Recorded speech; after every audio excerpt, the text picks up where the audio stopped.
দীর্ঘ 15 বছর এই আওয়ামী লীগ ফ্যাসিস্টরা তারা বাংলাদেশ শাসন করে ফ্যাসিস্ট কায়দায় সমস্ত প্রতিষ্ঠানগুলোকে নষ্ট করে ফেলে। এই ক্রীড়াঙ্গন তার একটা বড় উদাহরণ।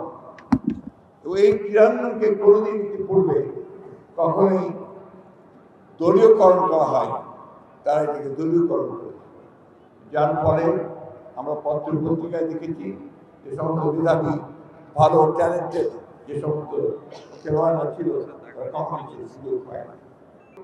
আর একটা জিনিস বলে শেষ করতে চাই, যে দেশটা আমাদের, এই মানুষ আমাদের যিনি দলের প্রতিষ্ঠাতা, যার নামে আজকে টুর্নামেন্ট চলছে, শহীদ প্রেসিডেন্ট জিয়াউর রহমান, তিনি কিন্তু একেবারেই এই দেশের সাধারণ মানুষের একজন নেতা ছিলেন এবং তিনি সমস্ত পরিবর্তনগুলো নিয়ে এসেছিলেন একদলীয় শাসন ব্যবস্থা থেকে বের করে।